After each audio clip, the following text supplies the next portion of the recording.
Bom, Toledo, na terça-feira a Polícia Militar, as Forças de Segurança do Rio de Janeiro foram ao complexo do Alemão e da Penha e fizeram uma operação que é a operação mais letal da história do Rio de Janeiro do Brasil. Operação policial, né? Operação policial que deixou 4 policiais mortos e 121 outras pessoas mortas, uma cena que chocou o Brasil, mas chocou o mundo inteiro. Como foi que essa operação se desenrolou ao longo dessas horas?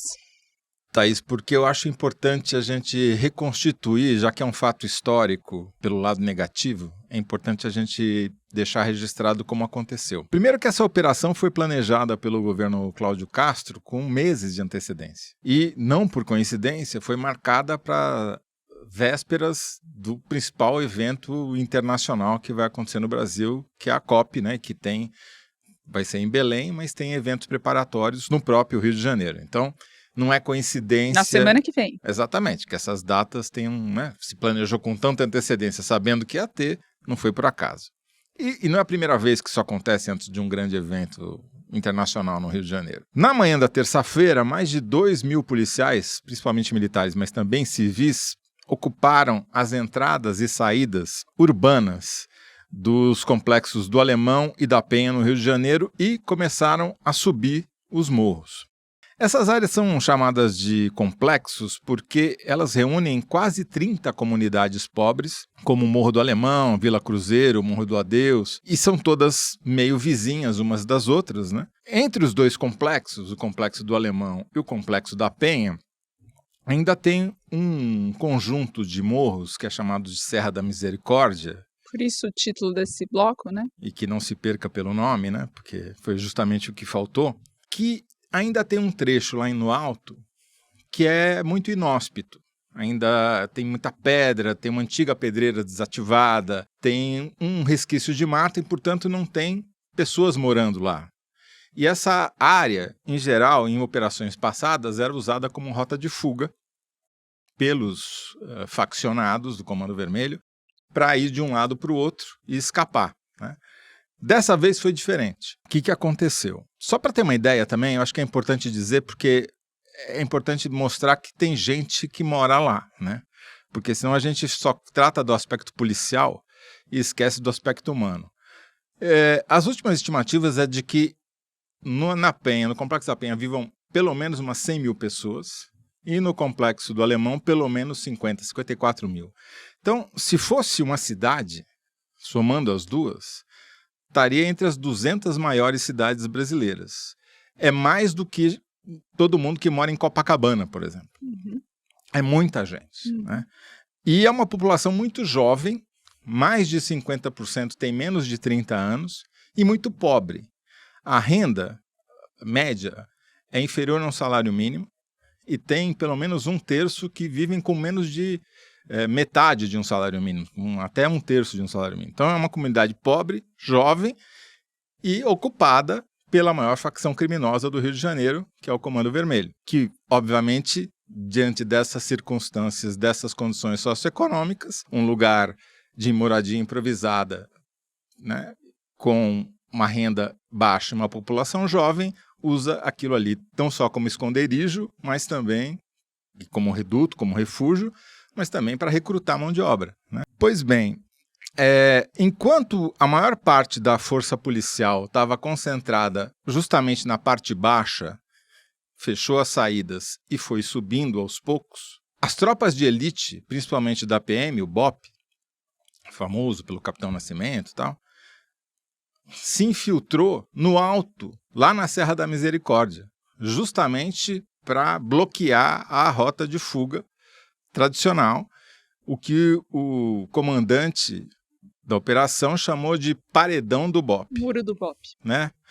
E aí, o que aconteceu? Porque durou o dia inteiro, né? Foi desde manhãzinha até a noite. À medida que os policiais foram subindo, eles foram ultrapassando as barreiras que o Comando Vermelho tinha colocado, carros queimados, bloqueios, barricadas e tal, e foram encurralando as pessoas lá no alto.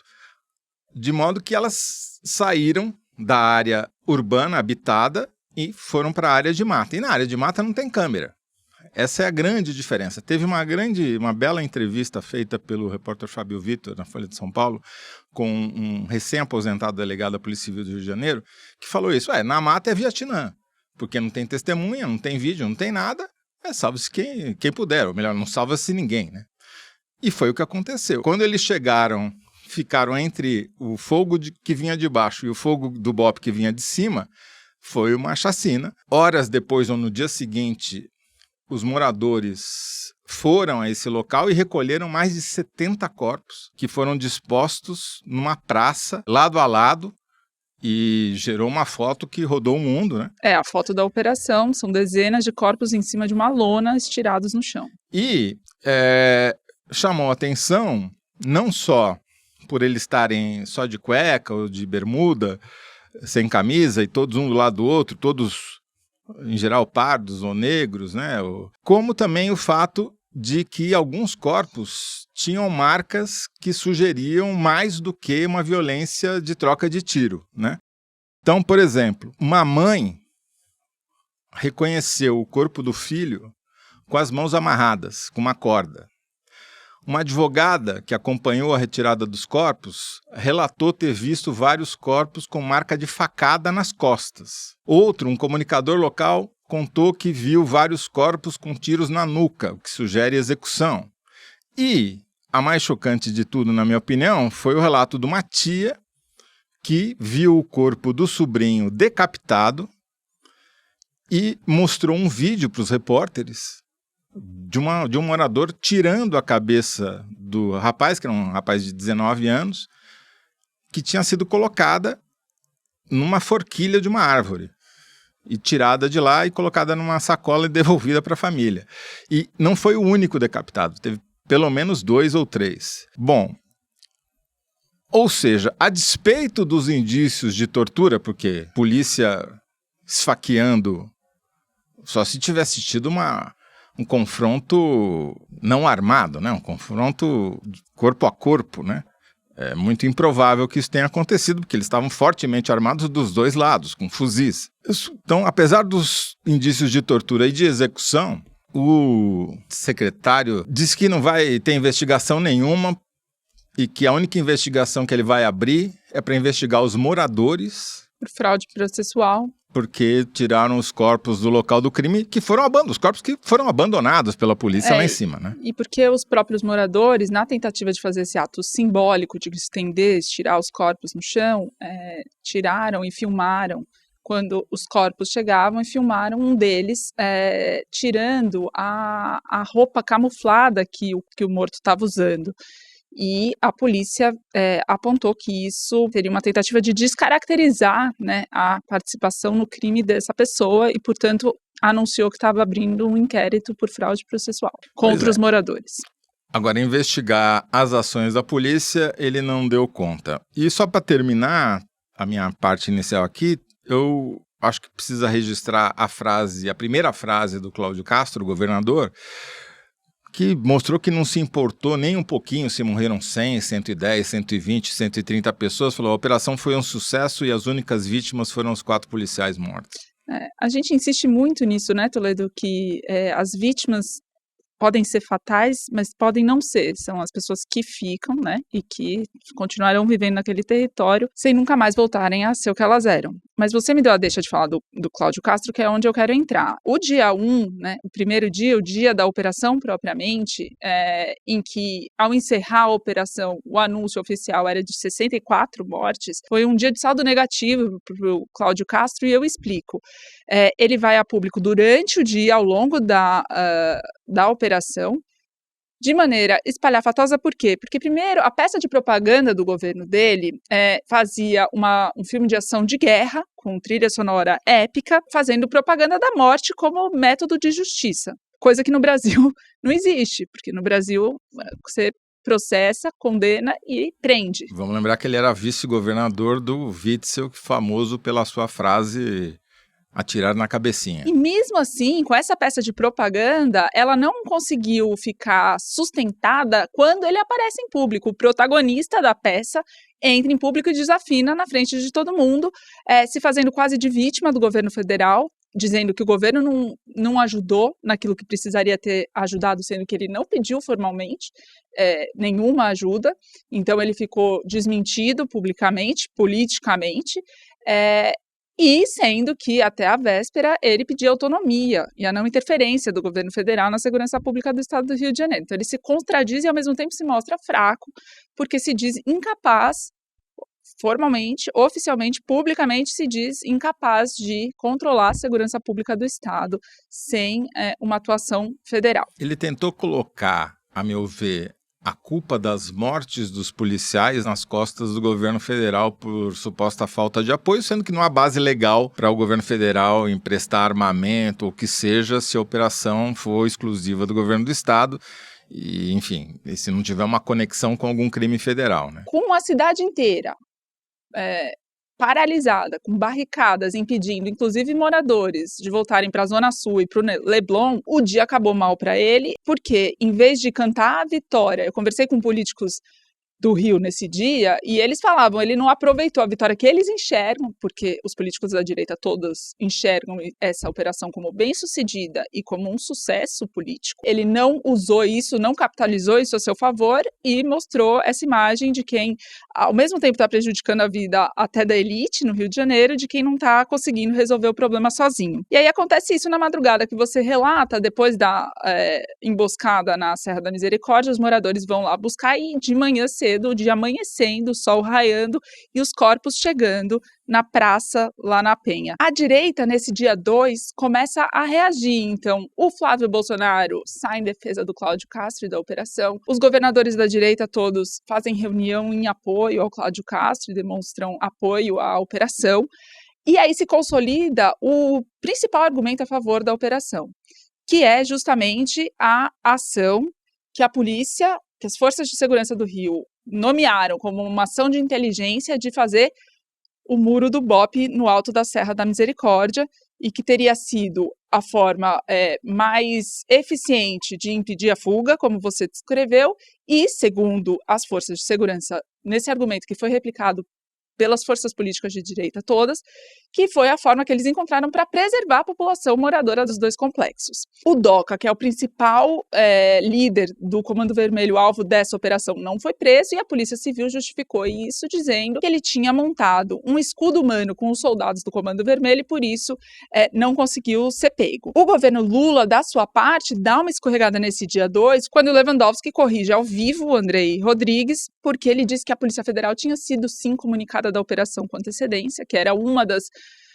discordâncias públicas, né, entre o governo do estado do Rio e o governo federal, e aí o Lewandowski fala, não adianta comunicar no segundo ou no terceiro escalão, uma operação desse porte tem que ser comunicada em nível presidencial, em nível de ministério, primeiro escalão. Porque quem foi, na verdade, avisado, não foi nem consultado, foi o superintendente da PF no Rio. Exatamente. A quem o Cláudio Castro, na coletiva desse dia, que viria acontecendo horas depois, na entrevista, elogia nominalmente o superintendente. Só fazer uma observação, Thaís. O delegado que deu a entrevista lá para o Fábio Vitor, o Vinícius Jorge, que já foi considerado um dos melhores delegados do Rio e tal, ele explica que a razão de terem...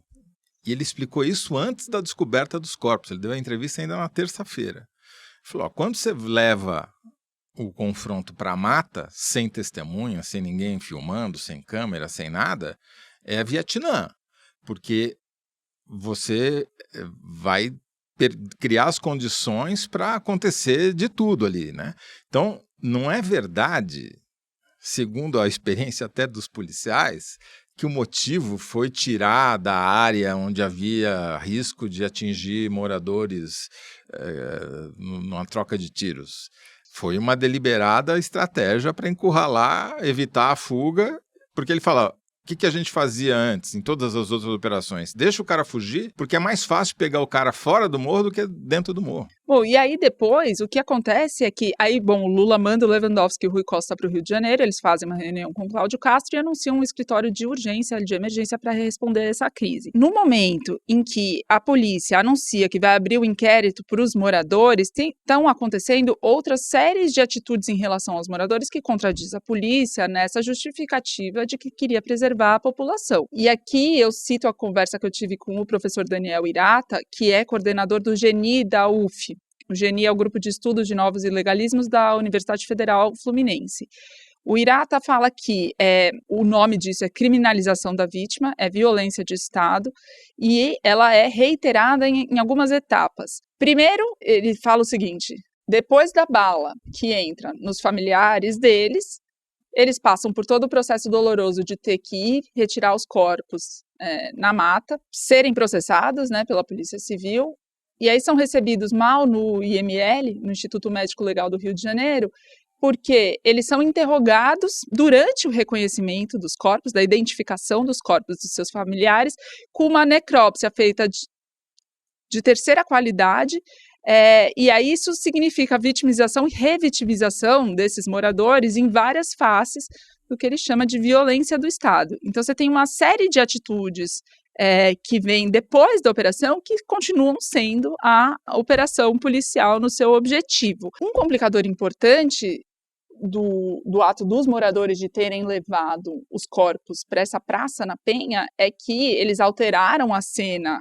em que aqueles homens foram mortos, e aí, com isso, a perícia de local fica bastante prejudicada. A tecnologia para fazer isso com drone é uma tecnologia que não é plenamente dominada, então isso vai, de alguma forma, também colocar um desafio para que essa operação seja contada como ela de fato aconteceu e não numa disputa política. Do governo Tarcísio veio uma deixa para a esquerda reagir, porque a Polícia Militar de São Paulo, na quinta-feira, horas antes da gente gravar, fez uma operação para combater chefes do PCC, do crime organizado em São Paulo, mas não fez no morro, não fez na favela, não fez em lugares densamente povoados, mas sim num condomínio de luxo em Campinas, em São Paulo. Então, essa questão da estratégia, eu acho que é a questão fundamental. Tem todo o aspecto legal, o Ministério Público está pedindo informações para o ML, para a Polícia do Rio, para tentar apurar se houve abuso, se houve tortura, se houve execução. O Supremo Tribunal Federal já mandou também notificação para o governo do Rio de Janeiro, através do ministro Alexandre de Moraes, que é o relator da DPF que proibia esse tipo de ação em favelas. Já houve manifestação de outros ministros, como Gilmar Mendes e o Flávio Dino, assim, não foram categóricos, mas claramente não gostando muito do que viram, etc. Ou seja, ainda vai ter consequências jurídicas que a gente ainda não sabe quais serão, mas não é que está todo mundo parado, né? Tem gente se mexendo. Agora, do ponto de vista político, acho que tem algumas questões para a gente colocar aqui, Thaís. Primeiro, ficou muito claro a diferença de estratégia para combate ao crime organizado do governo Lula e da oposição. Do governo Lula, foi aquela operação na Faria Lima que não teve um tiro. Nenhum, zero. E foi uma operação super exitosa porque sufocou financeiramente o PCC e todos os seus coadjuvantes que lavam dinheiro através do mercado financeiro e etc. E a estratégia da direita, que é matar um monte de gente de chinelo e bermuda, tudo bem equipado com um fuzil, mas numa situação que é para não deixar ninguém vivo, né? Quer dizer, vamos eliminar a base do crime e, ao mesmo tempo, isso para mim foi chocante. Enquanto o Cláudio Castro estava mandando matar 110 no morro, ele mandou a sua procuradora no Superior Tribunal de Justiça para derrubar uma decisão judicial que visava manter fechada a refinaria de Manguinhos, a Refit. E é incrível, porque o argumento usado pelo governo do Rio é que isso estava dando prejuízo para o Estado. Qual Estado? Para o Estado do Rio de Janeiro, né? Mas qual Estado do Rio de Janeiro? Boa pergunta, Thaís. Deixamos nas entrelinhas a resposta, mas olha o dado mais chocante que eu apurei aqui, Thaís. A reclamação do governo do Estado é que ele ia perder 20 milhões de reais por mês, porque Manguinhos, que é o maior devedor contumaz do Brasil, tinha feito um refis, ou seja, uma renegociação da sua dívida e estava pagando em parcelas módicas de 20 milhões essa dívida. Só que os cálculos do setor são de que o governo do Rio deixa de arrecadar 130 milhões. Porque... Com a contumácia. Exatamente. Toledo, eu ia falar disso no terceiro bloco, mas já que você antecipou, enquanto o Cláudio Castro mandou a procuradora no STJ para reabrir a Refit, o Tarcísio de Freitas foi ele próprio no Supremo Tribunal Federal com a Procuradora-Geral do Estado, Inês Coimbra, para falar sobre o mesmo assunto com o ministro Edson Fachin e acabou encontrando o Gilmar Mendes e o Cássio Nunes Marques também. Mas com sinais trocados. Exatamente, com outra proposta, porque o governo do Estado do Tarcísio já aprovou a lei de devedor contumaz e ele foi lá reiterar a necessidade de enquadrar figuras como justamente o Ricardo Magro, que é, em São Paulo, o maior devedor de ICMS, sem falar em todos os outros estados. E isso me sugere, ajuda a explicar, somado ao fato da Polícia Militar fazer em São Paulo uma operação em condomínio de luxo logo depois da operação no Morro do Rio, ajuda a explicar para mim por que ele tão pouco confirmou presença com o Cláudio Castro, como fizeram os outros governadores de direita que vão ao Rio de Janeiro na tarde de quinta-feira. Já foram, para quem está nos ouvindo. Me parece que ele está mantendo uma distância segura, para dizer o mínimo. Porque se em São Paulo o Ricardo Magro, dono da Refit, é um devedor contumaz, no Rio de Janeiro ele indica pessoas na Secretaria da Fazenda. Ele tem nomes lá. O noticiário local diz que o secretário da Fazenda foi indicado por ele com aval do seu ex-cliente Eduardo Cunha. Então, essa é a diferença. Então, de um lado, você tem uma tentativa de combater o crime organizado matando pessoas com fuzis em morros, às dezenas, para não dizer às centenas, e do outro você está tentando sufocar o crime organizado pelo lugar que mais dói, que não é o bolso, né? É pelo lado financeiro. E isso, para mim, é a questão fundamental, porque é uma discussão de política pública. Como é que você vai fazer? Quais são as suas prioridades? Derramar sangue ou tomar o dinheiro do crime? Também me chamou a atenção essa diferença metodológica entre um e outro, e eu digo mais, até a diferença de léxico entre Cláudio Castro e Lewandowski ficou explícita nesse dia em que eles falaram publicamente juntos, lado a lado. Então, Cláudio Castro fala em narcoterrorismo, Lewandowski diz que isso não é terrorismo, porque não tem ideologia. Cláudio Castro diz que blindados, GLO, problema do Lula, como é que ele quer resolver, isso não cabe a ele, Cláudio Castro, definir. Lewandowski lembra que na Constituição está previsto que é o poder local quem solicita uma GLO, é o governador do estado, a presidência da República não tem nem prerrogativa para impor uma GLO num estado que não foi solicitada. Cláudio Castro diz que a maldita herança da ADPF das favelas é uma das causadoras dessa operação. Lewandowski diz que à luz da DPF das favelas deve ser tomadas tais e tais providências. Cláudio Castro diz que é contra a PEC da segurança, de autoria do próprio Lewandowski, porque está pedindo autonomia para o estado do Rio de Janeiro. Lewandowski elaborou justamente a PEC da segurança para fazer um consórcio entre governos do estado. Então, são universos paralelos e me chama a atenção quando você vai ver o perfil da primeira-dama do Rio de Janeiro, Ana Aline Castro, que no dia da operação postou um vídeo comemorando o Dia do Servidor Público com uma versão instrumental de How Deep Is Your Love, mostrando crianças e viaturas e estudantes se formando e palanques políticos, como se aquele dia fosse o dia do servidor público. Entendi. Thaís, tem um motivo para o Cláudio Castro e a direita agirem como agem, né? E eu acho que a gente pode discutir isso mais a fundo no próximo bloco. Vamos lá.